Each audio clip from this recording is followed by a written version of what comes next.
Abijeme no be ijeme no kwa no be wu na de ba abijeme ni abi egbe no bije no be no we wu ne waya ewin waya ewin fun egbe waya je no ye be ragmo ya fe egbe no bijeme waya to ade wa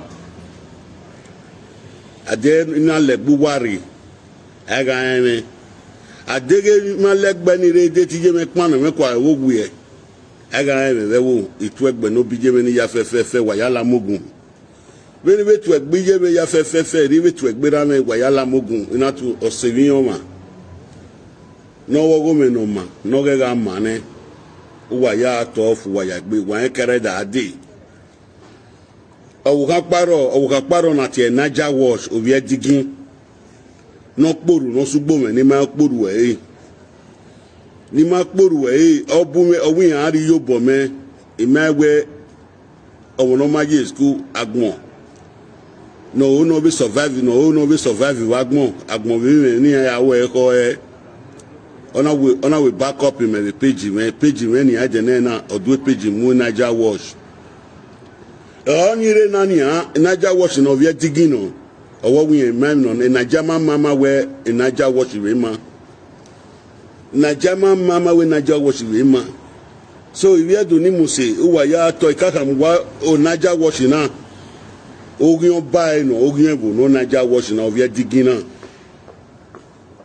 ikata mwa na we pende kese ene ogun ebu no naja wash wa geni no to gbe vie digin oni re nana ni àwọn message opa ni mi phone no there na we ni zabodo deliver yan we even ya yan we Facebook wa yan wo we ni we no there yan wo we no there even e botie Facebook Zugabet ina yan we na we ni van yan we na van ma je ni ba ro we na we ni van ri joro of your moze e we ni wa van ri joro of moze ogun yo to uno giena ena we izego igo bona mami unro pa ena we ni to bo to deliver yi ena we ndo ka magbon uno gi o ogiun gi monica to ari ogiun gi ambus woka ima wa unu iti akian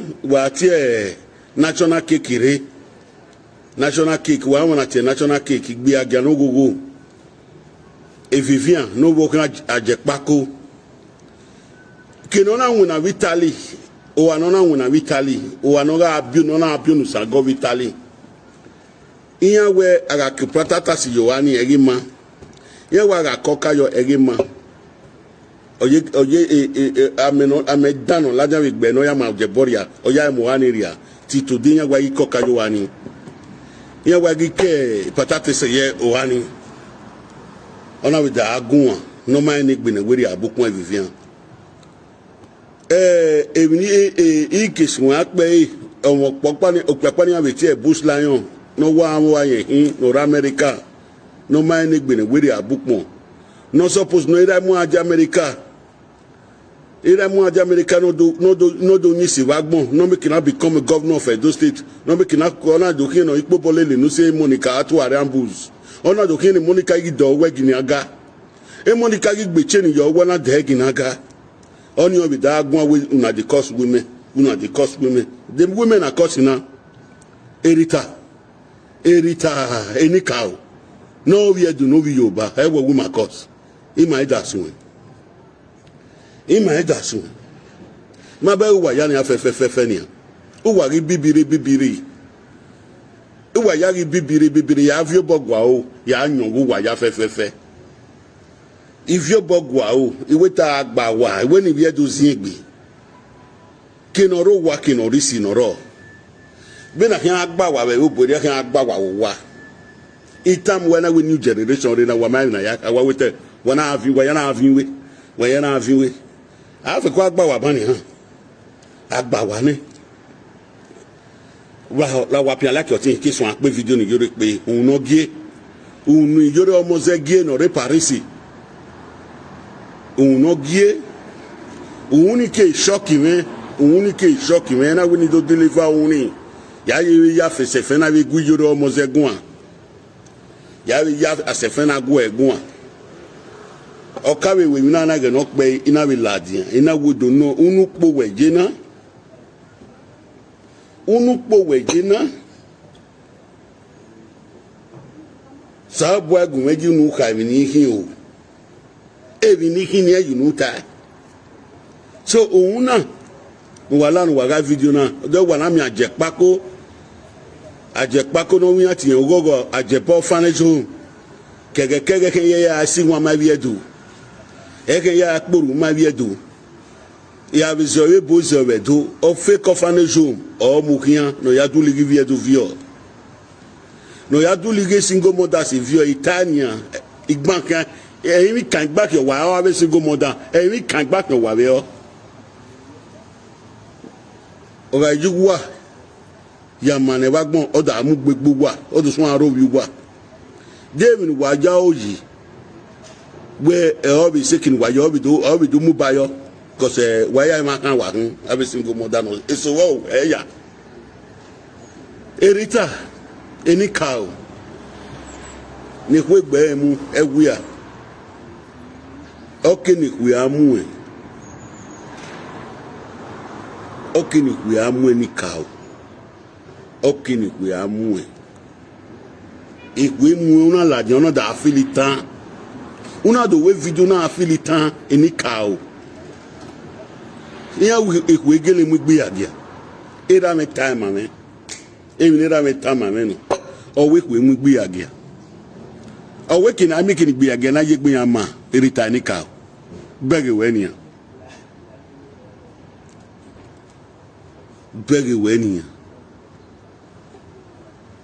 benu bi adu odo mo wupo benu ga snatch odo wupo benu ga snatch odo wupo ebo me na yo uru le boy ogere ko kenu ogwe ko ogwe u snatch ya babupo eru be ya snatch bus la yo ba meze ogwe man iya we mi na je igwe gi aje fi were ni gbi agi agwe ogwe yan imere dogu egun iwe te video ki an oyu wa hun ime fe ko so le test le luwe yan test e vai okay 8 test me eso lo yuwe yan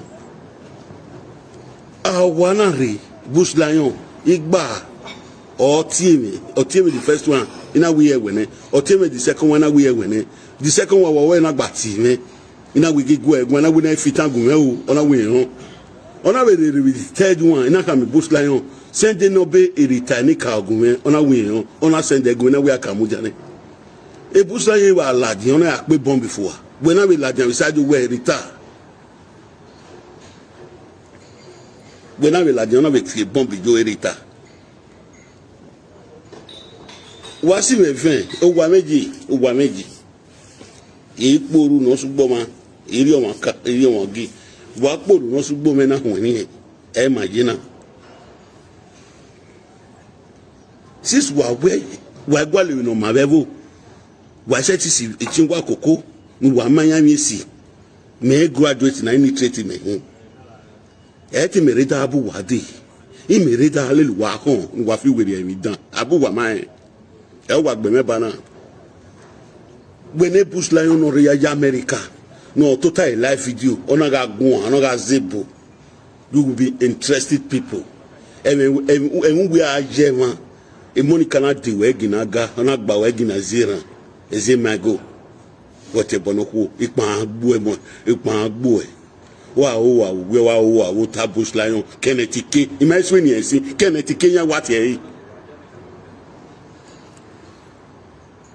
so un yore gie ni gay un yere almost gie okan last we are here finish so wa appear like your thing wa ma de mu flower queen mewe na flower queen e finger ni wa ma mu mewe na wa woni me like wo ogun na peti yen meri yo wa woman we no the peti names me no the marry make una dey put na for me una know wetin I like God go bless you my love e mi na gun ama we gbe wa jo pamu o manu wa je fa wo ori manu e na ya yan gbo ya fefe fo ki ran su obo 6-9 minutes ogbu mo be ye lolo anu ajo so repenting yoge we me yana oni omo no muse na gbeda bi je mu Monica to ari no zuwa bu odo ye ala hino period na Monica Oweri eje me gbogbe na Monica Oweri do period abi iya we da fun mi ati ni complain da fun eni we ati blogger no da fun ekin Infinity na here because yon pa le platform e de gbe Infinity George imagine na what e de gbe wo le platform here no ya see ti yo wai ojo bomu wai ya gweze ojo bomu wai ya Infinity no we Infinity ojo bomu wai ya toma o ladian odo mu Bible odo turn upside down o mu Bible dadian odo ati eseme live wona che Israel is not far for Egypt akpa obubu bubu ewia omu ipi ejo ya fefe Monica to ari omu yari a oje ya ke ne unye ipi ejo ye gbe se lele abidem no na we kini na we bogwa una ba bi jona kana na we bogwa o wa ge ma me se e ma be mi gbona de no be this kind one I need finger no mo se yellow no mo se sume o ni magari edo. So Ajekpako, they say the bush where your wife for war for Italy, the bush winning for war for Italy, they say patatas. If they plant patatas for they know they grow again. If they plant corn for they know they grow again, say take it spoil everywhere.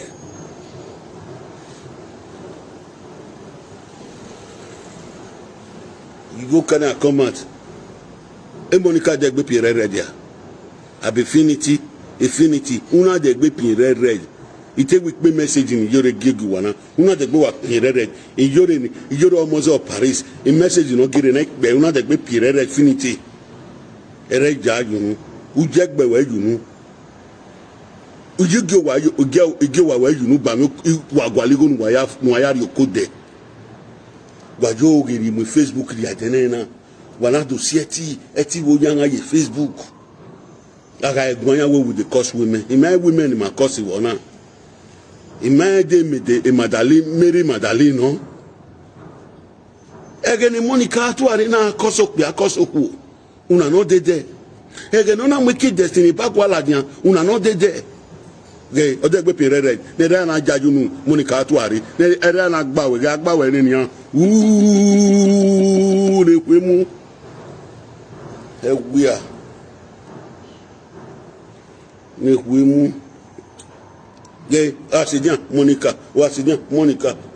Monica wotu titi ege edenu aya na aya gbanu we ileru nu aragun nu da ge owe ga sikino na ri oku awari ne owe ga sikino na won do awari na wiye ma wo se emi danu mu ye ewu otono eni danu si ewu otono atiti egu egwan o marie ege idenu aya hin ma be lolo ma ba mo no mo se amo na gbeda bi ye mu sweet potato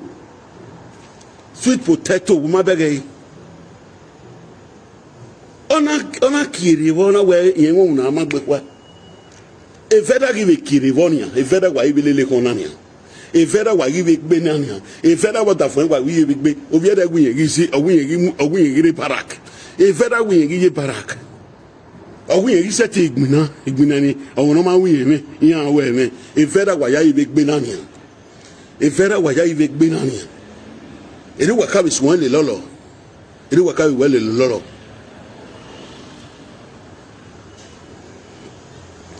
jeni muere ndo kpogi jore bush lion o wa bagbon no wa oni ogi di mese wo no wa di America be gbo wo kan o ma mu class yo to na ma na azebo e o ma mu class yo to na ma na azebo e o popo le Monica atuari iyen love e ege ni Monica na mo pe arowie mo ku rowie wa ma si arewu na iyan we wa ko aro what to plant you will reap abu wa man if you make be so I go to see some kind men wey they say they know how to read at all For all those years, when Monica do all those things. You get one video when Monica do, he said 2 of them I do the bad. 2 of them do the bad. A lot of get sense. He quit away from inside the bad. When Monica for agree, saying that 2 of them do the bad. Saying go confess. If you talk about that Lolo say, a Lolo say focus, if Lolo focus, not born for STO, but you born for Budumezedo. Your own abomination. Your own abomination, Monekia. Go be CNN, Umami CNN, really. Okay, we are moving. Uriye nidan, Uriye no more. Uriye nidan, Uriye get back. Kale kwa gabe la diabano da kale kwa. Oni wabe yewe toni condemn. Iya we omo ye wa won ye back yan. When ye na ni I set it with Monica to arude. Because he condemn. On même no government na mi omo vionner oda fon en. O même yan o kin. Iya government na mi omo. Ngwa ke we yan. Wa we mi oku no o iya we mi oku omo we bo a vionner pe a. Wa ke wa mi gbo de. E wo son. E wo son. Pi wa ma na te piti toilet, piti toilet, piti toilet. Moti anu yo mo bugbe. O wi yan ti en hope. E ma hope no ye ke wo fail ne. Person wey don fail na they say they call am hope. Person wey don fail, they call himself hope. Anyway, you want to find my sister, want to find your video one plan one day. Oh, party better man, mommy just only say. Why she talk to these people so long? Why she talk to them? Your video now go be last. Now go play last. Una see daddy River State governor. I know why I play that one. On Saturday now go consider for us. Play that video again. Talk to the people who I want to talk to. I see Ajekpako that day. He do one video. He say person way people want fall and down. People want fall and down. Who want fall you down? Now you dey fall yourself down. You know what he did your body. You want to come talk to people to the world saying a person body he did. Me know they follow you. If na party me they talk, so go bring a juju paper for me. That's your orphanage home, now fake orphanage home. Wait till they offload our single mothers. Wait till they offload our mama. Go bring yari bebo gunwen ma we back. Even if that even time is agmo. I know what I'm saying. Imoni egu. I'm a man of not to woman. If I want to talk to the world, you will not spend 21 days before you go to cemetery. Or before you go to sick bay. But I want to keep it quiet. I want to still waiting without that no one. He done because we are not minding we are. We are not useless is a wagon ni me begi e working Ajekpako. No use the wayward man over wayward man me begi. Iye we me magic school. Iye we magic school. But we are not wayward is a wagon na Ajekpako e working we wo.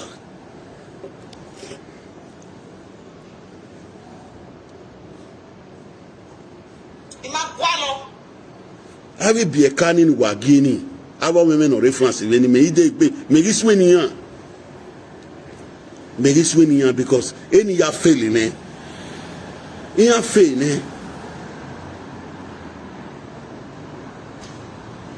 iyana ya fe abi bi kan ya bunere o but nya ka wo bunyare we de na ina to boy bunyare we ni take you dagbo man ya bi na anyi wa gbon eyin amami ẹ̀yin ama mi ìyẹn la jan na ba wa gun we live video ado ya gun even time make sense ejo da yiyeke e ma dan even weta ni metalo na e ma dey point fu we yan bege mata no ro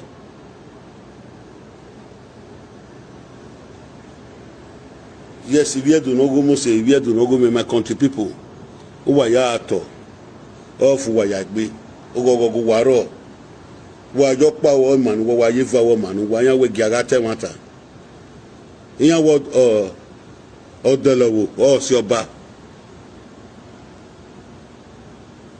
e mata ma se be me e fina ga fe robusa e robi mani managbon e yan we nu dawe de managbon ka we fe robi yan nu do ni mi asa me ameze ba mo wu o ma ve ni meji me se ti duwe nu da fe mere e o bi aparu o ma me we fe me gun yen wo bo mo wa gun me gun yen wo bo ida asa me ba ameze ba mo wu o ma ve ni meji new generation idwe ya mi ma ta do tai but ki ri ege ni ma iri ege ni akaka bo iki do gwo ma gun ojo ko pa no recent ga ni da bi ye gi e webu ma se in edoma gi ejo no ke e ba ni o egbe mo meri o wa yen we era bi ye ma ko ke egbe mo meri o egbe mo meri era bi ye ma ko kiyan egbe mo meri ma oni ire le gwo ma gun ka aguge ne ya to so agwo ma gun wa titi we sun bueno reseniga no ga we mi esi zeveni na ti we ni we na ka we mi dan we ya gwa le population we ya gwa le yon ma me ya kan do sun we under 2 weeks egbe gi mi aro pa no kan agugwe because dan no serve we re uma mi no tama we imi do tamu we na o negbo wa total we no we anu do mo da la video ni Senegal ya je ka fa dane iya ye tuo ya o we fu ne tuo ekwegbo emu ubo alawa we lawa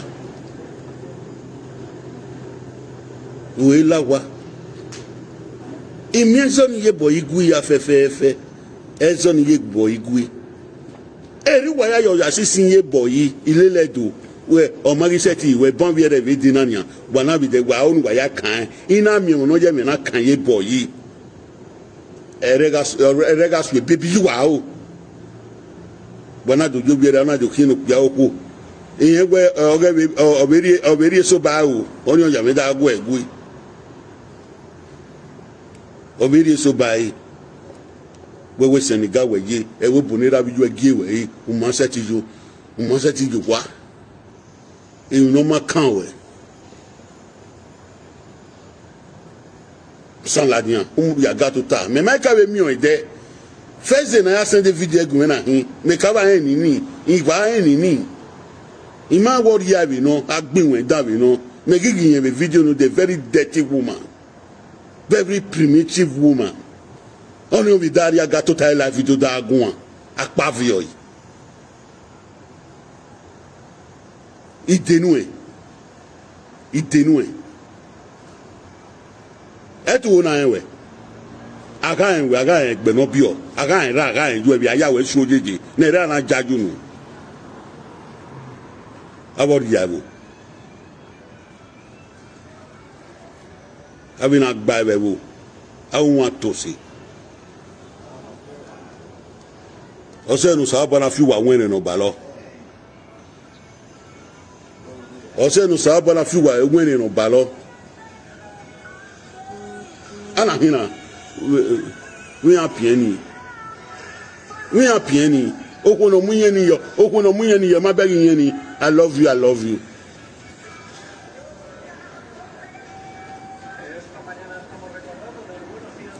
Waga video na no go vera. Waga no go vera. E vera wo wa we vera do vera eme. You have no.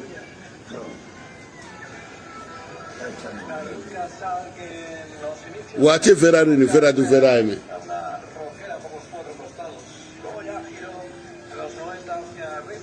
Wa pie di niketation bet. Wa pie on. Well, no make na go vera. Wa pie on. If you don't know, if you don't go, no go man. Why ya to me na gbo ama wa gbe. Prophet Atiti Top Show. Yeah, even Prophet Atiti talk to YouTube. Where I subscribe yo. Where I subscribe your Prophet Atiti YouTube. Metie to butubu. Egbe no bira na we to butubu. Egbe no bije na we wotubu. Wala where I subscribe yo. New Generation Top Show. A page we no walele. On the best of New Generation.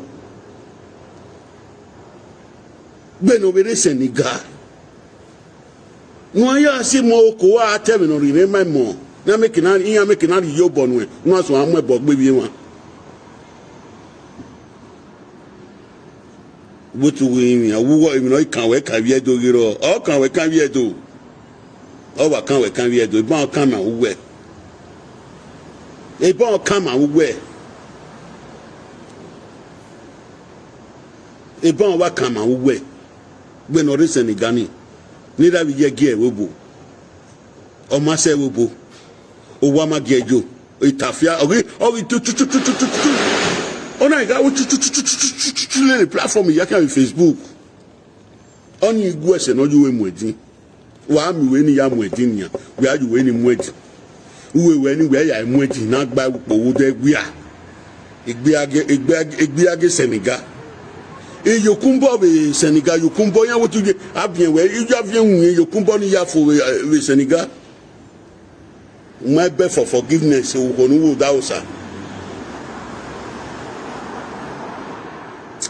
Ijo pe video yoro wi omoze no re Paris un no gi o ke ni deliver yi. Ya be le ba ni ye be gu egun an. Wọ́n yi kole yi imani yi le ma yi gu egun an. So we are doing Mose. We are down here. Yori, no more. La wo ege ogi mu we. Ege ogi mu we la wo la ege ogi mu we. Mo yoto. Ayen we un dan monika to arihin. Un jeje no do bibi ame yeye ayen. Esikila no mukian. Bubu class no mukian ni gbe ma oko. Man, but I give him away your almost there. Yeah, women are winning now, where the men are in what up pay with our way back. So far, may women in our way, no man, you man, your case, I'll work by. When we are on a party auto, I'll work by every day because he might go away or you don't get to your food. I just want to say, make her quiet. Off you go. I'm not money measure, but that time I won't talk about it. Let's see, I'm money measure. You're Mozama women where you're bo.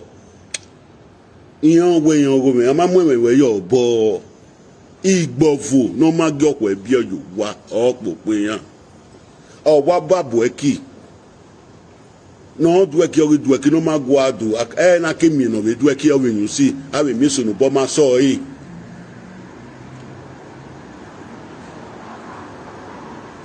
Vene Sulema yafe Jeremiah yafe imwine gbiyan ma mu yan igbofu na la yan igbo su yafe ni aye na ina igari nu kando ina igari nu ka eka ameke nu yan ma degbe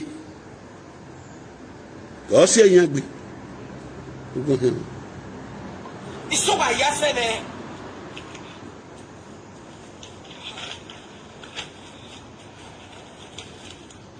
Ika bagaria webo. Ina wina mi amano jaja fere. Eto gege si wani me. A pattern of our journey na mutia. Then I say, mother, are you mad? Are you mad? Ma uga afia kape. Gumebe le pe me unuwe me ile yata. Gumebe le pe kon. Ye wa you pomo panu me ni ya ya ta neha. Don't try me, eh? Don't ever try me. What a time. Kumebe le pe me unuwe. No wa o na wa ba kokole. Yes. Ukana haidi. I see another drop a message now. Me ma on dan no monika to ari. Dan ori awo no. Ikpe no popole le no ma ni gbe. Àwọn be bush lion. No anu wi an je pako. Abi pe ani no zuwa. Ya se ana do banu pe ani we yan bi dagba na do banu pe ani we yan. Iya ye popole le abi ma mo no wa ye ko wa. Yan wetin ago agun. Hina wetin ago agun. Awo wori goku. Oku eri goku ya. wa ma mi okwo no ri go pia de oke okwo ya we no ri go pia ya we no pia ri go kwo gbaga boye na se wi eto era mo pe ate era do panewa awi pia no zu awebo awi pia ye popo le ni ya unu we ge na ni ya e phone number ya te call e na we wa ye e wa le mata ma no negwe gbe se kenije okay ya no don't ever call my name in your mouth c'est fini parce que nous de mia ba no mo outai you are the cause imako we kwa imasu anywhere imane kwa ni be fita go e wo wa la to na wa ro bi oginde ro bi opia ni ma wa igbaro wo we I cannot bother me o we talk to you why encourage you preach the word of God about I cannot hire o bi ko ta fu we jeba tana to salopwa ta fu ne we ni no je o ga ya muri yare aha ejeba Monica Tuari awu yogo ya imani giswini yunu kukomo imiame ogwini egiswini Suzuki ogwini yunu kukomo imiame ne ogwini egiswini imani giteswini o te kokpa kakani atame Suzuki o te kokpa ni atame but yunu kukomo imani break imani offend honi Yunuko ko mama yami de te ko pa kakani ahame Suzuki ni pe hian ita abi wa lo ko bi re ka kan yin ki omo no bi gbo me o ta fo we wo e it's not be by math ata fo we wo e o ga ni we ya ti ma ka mama bi eni ni aga ta ma we why o mana emi ona mi opa no sono menuta unu po weje Wana gaka we umabie osagari omonu e ami ego ka ami egunwe ke u usanira no miege we no ma gata ke agwa ologe manota wo mama bieni ke agwa ke agwa ligo na yari bayi ke apa obubu moni amakoko o te gbe me video ave monozu ave community bi ni milakin yi milakin o wa mi kere da di na Moses centro ya la dia Moses centro ni o ka fi milakin go se gbe no kan egbe wa video no condemn the society goose e goes no ka wu ne wo no vanije ade webo iya de webo yanji egbe wa video ni Gwegwan is about to deliver the message. Nipa. Don't be sure and call me bastard. Wanna stay away from me now? I mean, me aga time away. Wait to go away. Total we Jimmy. Ikawa Betty de me get your government. Oh, me the job of Peter. No, I not the am no way. Oh, I want to tell you. Oh, He went away. Eti mine way. Me went away. My work back with my. Ma we gbagbe ma ivan we na ge na mule imeti an we for years inu bubu ge na we du je ge mi na we ga no me we tu go nwe ya o iwaya but mo be ka mo we no ri gu we gun mi yan awi ku eni ekun na awi ku eni we ya ti we ya yan popular awi ku eni ekun ni yan Ave no winya zuwa no winya fe ko woginya hiana no winya tebe no ma no ne gba wu no winya tebe no ma nya mu ko no rugo to nya mu yari ya gwese igbe no ma ni gbe yi pobo yin ai igbe no ma ni gbe yi pobo yin ai awa pa obubu ave guya bush lion ro no zuwa no won ye wo no ya go wikebe no kwo ona ayi go wikebe no kwo ana pump onisa de onisi dide onisa de onisa didi o ma si yo we no ya operation yu nwe surgery ona ya ayi go wikebe no kwo ikebe dide ikebe no kwo ikebe dide ikebe no kwo no we ya dame do wi bieka o wikebe ni na dame no ya we ni didi no bie kun go vitali ni to bie go wo ta abiego obiego awe company na mu ye kene erita na gbegbe agia erita ni ka awe company na mu yo or every year company ni food awa mu kene na ki bata ye ba awa ma mu kene na hi moto awa mu ye ba ma mu kene erita na gbegbe agia vitali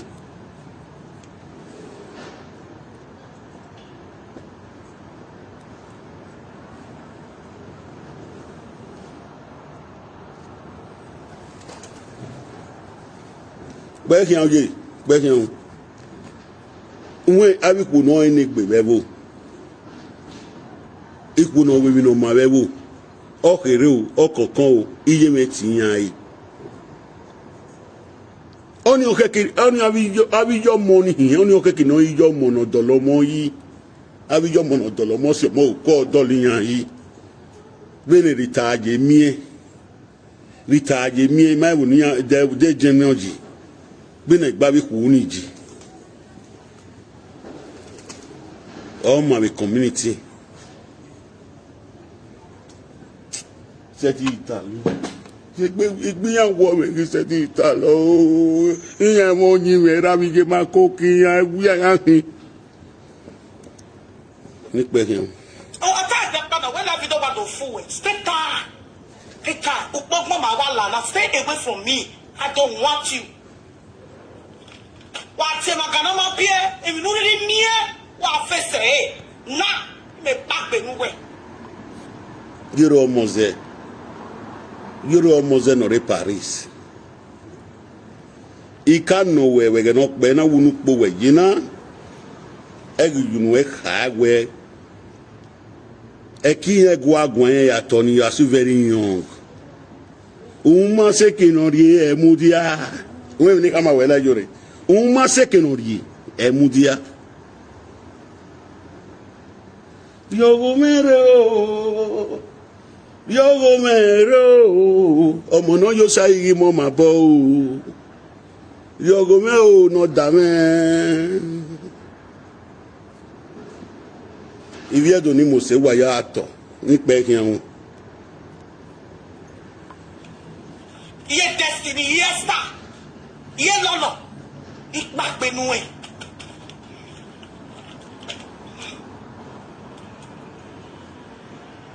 No more padota. Anybody no matter matter the case now. Oh, if I can't no lele, we can hear how one of the cold de kuya. O salo bono reket o ya swanya fi accident. Anybody no matter matter. No matter matter the case now we know. It's too much for this woman yabi. It's such a jore.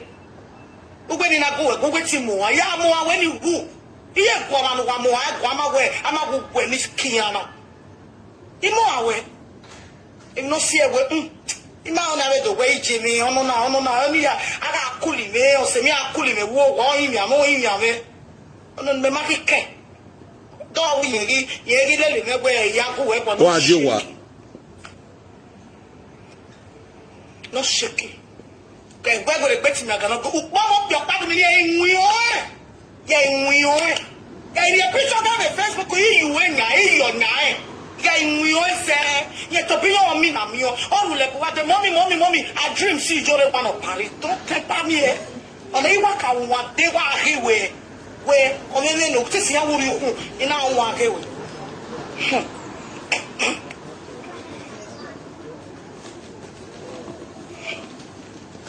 ya no kono no ko repeti ka no ma be wa yo bo ya bere mo no pie be no kono keni ra wa bo keni no Nigeria no ko repeti ka no ma pie u ga mama wa bere mo no pie wa jo bo wa fe fire mo we yo to wa bere mo no pie o kwa si de ta sunu e wa ni mo to lo kwa ya e lu kwa ga kwa ira po ira ini o ga sanu kwa bo pie o ga sanu kwa be fa kana pa no ko repeti ka no ma pie baba e ra ni ja no ra ini. What?